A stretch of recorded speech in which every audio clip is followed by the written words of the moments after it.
The moment I bought the lake, I knew it would ruffle some feathers. What I didn't expect was for the Homeowners Association of Willow Ridge Subdivision to show up at my gate 2 days later, led by a bleach blonde, overconfident woman wearing a sun hat big enough to block out the truth. Her name. Cheryl. Of course it was. I was out by the dock, checking the water line when I heard the unmistakable sound of entitled footsteps' heels snapping against the gravel like the HOA gods themselves had sent someone to bless me with nonsense. "You must be the new owner," Cheryl announced, arms crossed like she was posing for a mugshot. Behind her were 2 other HOA board members, one holding a clipboard, the other looking like he'd rather be anywhere else. "I am," I said, standing up.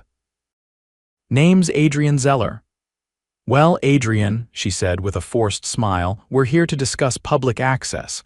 This lake is a shared amenity for our residents and we'll need to schedule maintenance and install signage." I blinked. "Public access?" "Yes," Cheryl chirped. "This lake borders the rear of Willow Ridge. It's always been considered part of the community. Our bylaws let me stop you right there," I said, walking over to my truck. I opened the glove box and pulled out the copy of the deed, still crisp from the county clerk's office. I handed it to her. "You might want to read that before you start installing signs on my land." She skimmed it, her smile fading faster than a popsicle in August. "This can't be right," she muttered. "There must be some mistake." "No mistake. I bought it from the previous owner fair and square. It's private property now. Not part of your subdivision, not owned by your HOA, and definitely not an amenity." Cheryl's face tightened. "We've had residents using that lake for years. They fish, paddleboard, some even host holiday events, and now," I said, folding my arms, "they're trespassing. You can't just cut off access like that." "I absolutely can, and I will." She sucked in a breath so dramatic I thought she might faint from oxygen loss. "We'll see about that.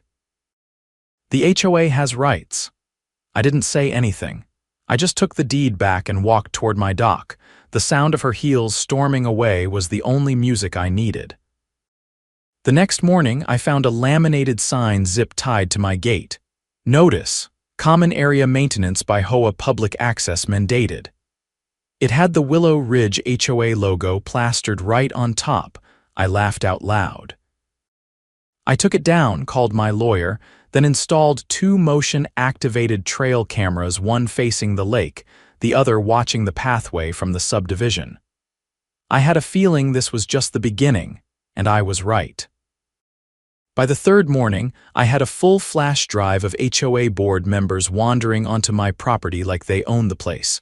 One even had the gall to paddle out in a kayak, waving at my camera like he was on a guided tour. I didn't confront them, not yet. What I needed was a pattern, not a confrontation.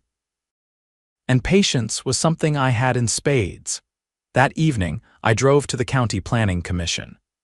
I didn't need permission to enforce my rights, but I wanted to make sure there were no easements or weird zoning quirks that Cheryl might dig up and wave around like a magic wand.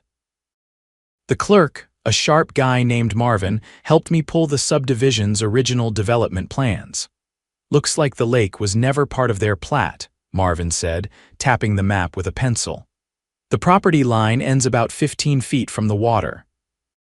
No community easement, no shared access, and no mention of it in their infrastructure filings." "Mind printing that for me?" He slid the copy across the counter. "You expecting trouble? Already in it." By the end of the week, things escalated. I came home from work to find an orange plastic fence stretched across my property line, with a handmade sign reading, "HOA Event Area Temporarily Closed for Improvements." Tables were being set up, and 2 guys in matching polo shirts were hammering stakes into the ground like they were building a circus tent. I parked, walked straight up to the nearest one, and asked, "Who gave you permission to be here?" "Cheryl," he said without looking up. "She said this was common ground, something about the bylaws." I pulled out my phone, opened the camera app, and began filming. "All right," I said, keeping my tone even. "I'm asking you both to leave private property. You've got 5 minutes. After that, I call the sheriff." He looked up then, uncertainty creeping into his face. We're just following orders. Then follow the next one, pack up and leave. They hesitated, but when I started dialing, they scattered faster than leaves in a storm. I took video of everything: the sign, the fence, even the tire tracks leading back to the subdivision. That night, I emailed everything to my attorney and filed a trespassing report with the county sheriff. I wasn't bluffing anymore. Still, Cheryl wasn't the type to back down after a warning. She was the type who doubled down. 3 days later, I received a certified letter from the HOA. Inside was a fabricated notice of violation claiming I was obstructing community access to a designated recreation area and threatening daily fines of $200 until compliance was achieved. It was printed on HOA letterhead and signed by all 5 board members. The problem: they had absolutely no jurisdiction over my property. None. I took the letter straight to my attorney, a seasoned real estate litigator named Laura Mendel, who had dealt with more overreaching HOAs than she could count. "This is fraud," she said, flipping through the pages. "They created a fake violation for land they don't govern and threatened financial penalties under false pretenses. That's a felony in this state. They just handed you a gift. We drafted a cease and desist letter, citing specific statutes about impersonating authority and attempted extortion." Laura also recommended we file a complaint with the state's Department of Consumer Affairs and the county prosecutor's office.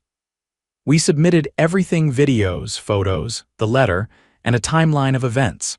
By the following week, the sheriff's department launched an investigation. Deputy Rionner came by to take a formal statement. He'd already spoken with Cheryl, who apparently claimed it was all a misunderstanding. "You'd be surprised how often these things happen," he said, voice low as he wrote in his notepad. "HOAs get used to pushing people around. Then they meet someone who knows the law. Do they usually commit mail fraud in the process?" He chuckled. "That part's new." The very next weekend, I hosted a barbecue, not to celebrate yet, but to meet the people whose HOA had been scheming behind their backs. I sent open invitations to every house that bordered the lake, clearly stating that it was on my property and that I was extending temporary courtesy access for the event. Nothing fancy. Just burgers, music, and a chance to tell my side of the story. About 30 people showed up. And within an hour, I realized most of them had no idea what the HOA had been doing in their name. "We were told the lake was always part of the subdivision," said a man named Don, a retired firefighter who lived 2 doors down from the fence line. "They told us it was common land when we bought the house." "It never was," I said. "I've got the county maps to prove it, and I've already filed a complaint with the state. You all might want to think about what else they've been lying about." That got their attention. One woman, a nurse named Felicia, looked toward the water and said, "They tried to fine me last year for having unauthorized guests fishing. Those guests were my nephews. I thought they were bluffing but paid it anyway." "Ask for your money back," I said. "And ask for proof of the rule they cited." By sunset, several residents were openly discussing a recall vote. I offered them copies of the maps and directed them to the county records office. I didn't push anything, just gave them facts. The rest took care of itself. The next morning, Cheryl showed up again. This time, she parked on the street and marched up with a face full of forced civility. "We need to have a conversation," she said. I motioned toward the camera mounted on the edge of my porch. Already recording, her posture stiffened. "There's been a misunderstanding. The board didn't mean to imply ownership. We were just concerned about access." "Is that why you sent a fake violation notice with daily fines?" She looked away briefly. "The language may have been overzealous. Try fraudulent. I'm trying to resolve this amicably. You had your chance. Now it's between you and the county." She exhaled through her nose. "You're making this more difficult than it needs to be. You've got that backwards." She left without another word. That afternoon, Deputy Rionner called with an update. The district attorney's office was reviewing the case. While criminal charges were still under consideration, a civil suit was now officially in motion. Laura filed the paperwork for defamation, trespass, and attempted extortion. The HOA would be served within the week. The fallout hit faster than I expected. 3 board members resigned within days of being served. Cheryl tried to rally support but found herself isolated. Turns out, the residents didn't appreciate being dragged into a legal mess over something they never authorized. A petition for a special election to dissolve the current board reached the required signatures in 48 hours. Still, I wasn't celebrating yet. Cheryl wasn't the type to walk away clean. And something told me she had one more card to play. I just hoped it wasn't as stupid as the last one. By the time the process server handed Cheryl the lawsuit in front of her manicured flower beds, word had already swept through Willow Ridge like a summer thunderstorm. Residents weren't just gossiping anymore, they were organizing. A recall vote was scheduled, and the HOA's legal budget, which had once been robust thanks to years of arbitrary fines, was now frozen pending an emergency audit. I stayed out of it publicly. Let the neighborhood handle their own reckoning. My part, at least for now, was proving ownership and protecting my land. But the deeper my attorney and I dug, the more rot we uncovered. Laura's paralegal found something odd while reviewing the HOA's financial filings entries labeled Environmental Partnership Dues, paid out quarterly to a shell company with no listed contact information. When she traced it back, it led to a PO. Box registered under the name of Cheryl's cousin, a man who didn't even live in the state. The payments totaled over $40,000 across the last 3 years. I took the file straight to Deputy Rioneur. He didn't blink. "This is enough to move forward," he said, flipping through the bank transfer records. "If those funds were collected from residents under false pretenses, we're looking at wire fraud and embezzlement." He handed the documents to one of the detectives seated nearby. They'd already been quietly interviewing former board members, and one of them, Mark Langley, the guy with the clipboard who'd first come to my property, had flipped.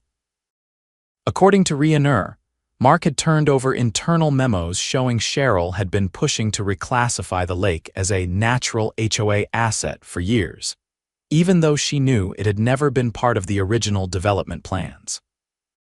She tried to get the previous owner to sign a joint use agreement last year, but he refused, Rioneur told me. That's why she never pushed this sooner. She waited until it changed hands, then hoped she could bluff her way into control. It was more than bluffing now. It was criminal. A week later, Cheryl was arrested for fraud, falsifying public documents, and misappropriation of HOA funds. The sheriff's office raided her home and the HOA office inside the clubhouse. Boxes of records were hauled out, and residents stood on their porches watching the scene unfold like it was a neighborhood parade. I stayed on my porch sipping coffee. 2 days after the arrest, I found a handwritten note slipped under my front gate. It wasn't signed, but I recognized the penmanship from the fake violation letter, the same loopy, aggressive script Cheryl had used when she tried to fine me for access obstruction. This one read, "You'll regret this. Enjoy your lake while it lasts." I handed it to Rioneur. He took it without a word and added it to the growing case file. He didn't seem surprised. Apparently, Cheryl had left similar notes on the windshields of 2 former board members who refused to back her plays.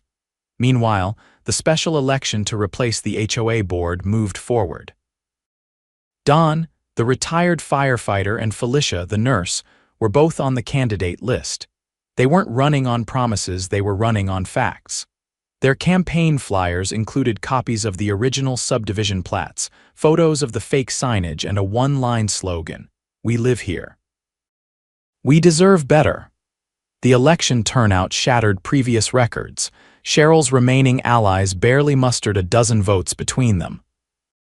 By the end of the day, the board was flipped, the bylaws were under review, and the new leadership voted unanimously to audit every financial decision made in the last 5 years. But just when I thought the storm had passed, the weather turned. Late one night, I was reviewing the latest drone footage of my property. I'd started flying a small drone twice a week, mostly to keep an eye on shoreline erosion and to track any uninvited guests. What I saw made my stomach drop. A section of the tree line near the northern edge of the lake, about 20 feet into my property, had been cleared. Not just trimmed, bulldozed. Several mature oaks gone, replaced by a rough gravel path leading directly from the subdivision's walking trail to my shoreline. I grabbed a flashlight and hiked out there. Sure enough, fresh tire tracks, a wheelbarrow, a pile of landscaping bricks half buried under a tarp. Someone had started building a patio. The next morning, I filed a police report and had Laura draft an emergency injunction. The new board was cooperative. They hadn't authorized any work, and after some internal calls, it became clear that none of the contractors hired by the HOA had done it. That left one possibility: Cheryl. She may have been awaiting trial, but she still had keys to a lot of things, including the HOA's old landscaping storage shed. Sure enough, when the sheriff's office got a warrant to search it, they found invoices for rented equipment under a forged name. The address listed, the same P.O. box linked to the fake environmental nonprofit. It was a desperate move. A last attempt to create established use before her legal fate was sealed, but it backfired spectacularly. The new charges stacked higher: destruction of protected woodland, trespassing with intent to alter private property, and attempted land conversion through force of use. I had to secure the area with fencing and hired a surveyor to restake the line. But the real victory came when Felicia handed me a letter signed by every member of the newly elected HOA board. It stated, in clear legal terms, that Willow Ridge Subdivision recognized the lake as private property, disavowed all previous attempts to claim it, and vowed not to contest its ownership in any future proceedings.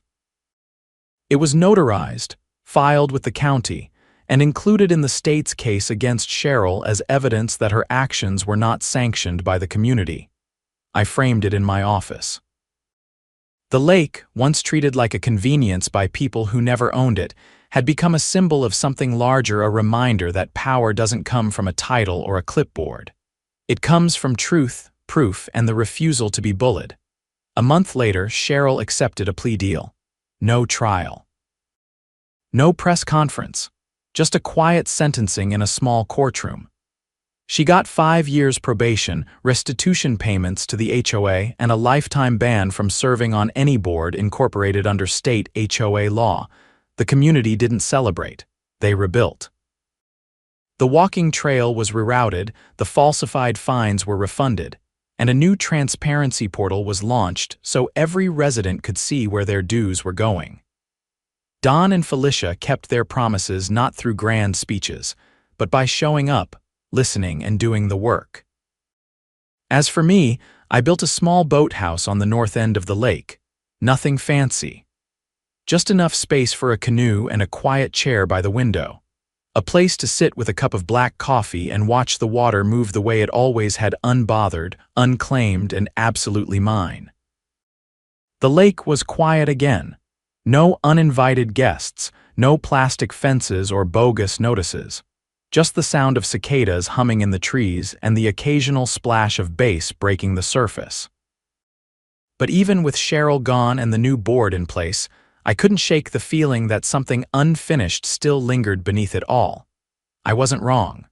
2 months after the new board took over, Felicia called me one evening.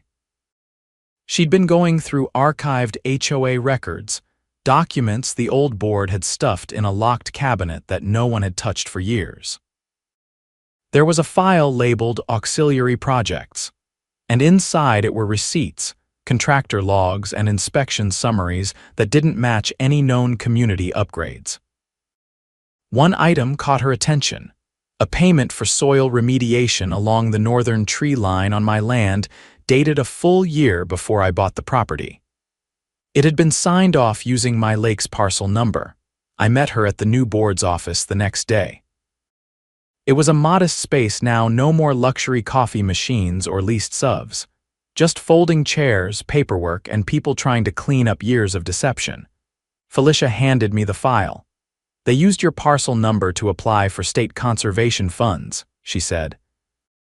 This was before you bought the property, but they didn't own the land then either. The original owner never signed anything. The grant application had been submitted under the name of the Willow Ridge Environmental Committee, a subentity that didn't legally exist.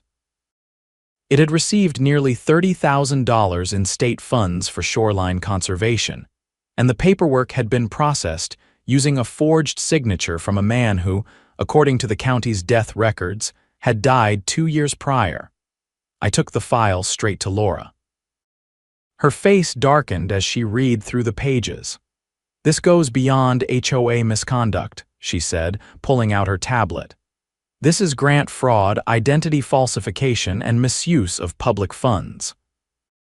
And if they used a dead man's signature, we're looking at felony charges that could go federal." By the end of the week, the State Department of Natural Resources had launched an investigation. A forensic handwriting analyst confirmed the signature had been forged. The original application had been submitted electronically, but the uploaded document bore a falsified notary stamp from an office that had closed 6 years earlier. The state issued subpoenas for all HOA financials dating back 7 years. The new board cooperated fully. They even hired an independent auditor to help untangle what Cheryl and her allies had buried. The deeper they looked, the worse it got. Turns out the environmental partnership dues weren't just going to a shell company. They were being funneled through a chain of fake trusts, then withdrawn in cash by someone using a prepaid cell phone and a driver's license under the name J. Winters, a name that didn't appear on any property records or board rosters, but showed up on half a dozen receipts tied to equipment rentals and supply vendors. The sheriff's office looped in the state attorney general. The AG's office sent a special investigator, a sharp-eyed woman named Dana, who used to handle organized fraud cases. She spent 3 hours at my boathouse going over the documents I'd collected from the initial trespassing incident all the way through the fake construction site. "They built a paper HOA within a real one," she said, flipping through a binder of forged invoices. "They used the real board as a cover while a few of them siphoned money in the background. And when they needed more, they tried to expand their assets your lake so they could justify bigger budgets and access new grants." She paused when she reached the photos of the bulldozed trees. "This was them trying to create a footprint," she said. "If they could get enough infrastructure in place, paths, benches, signs, they'd argue it had been community-maintained land all along. It wouldn't have stood in court, but they were counting on you folding before it reached that point." I didn't say anything. I just nodded and handed her the drone footage of the path being built. A month later, the grand jury handed down indictments. Cheryl was hit with additional charges, 3 felonies, including wire fraud and falsifying state records.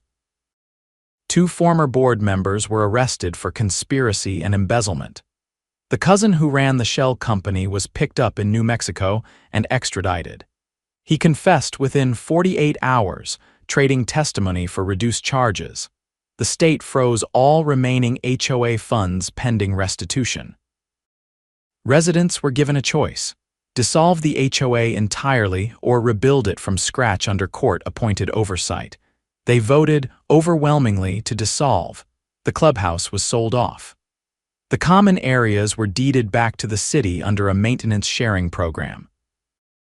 And for the first time in decades, Willow Ridge was just a neighborhood again. No boards, no fines, no manufactured authority. I thought that would be the end of it. But then I got a letter from the state AG's office, an official notification that I was entitled to victim compensation from the conviction. I declined the money. What I wanted was something else, a public acknowledgement.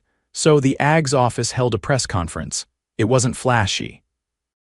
Just a podium on the courthouse steps, with Dana reading a statement about the investigation's conclusion.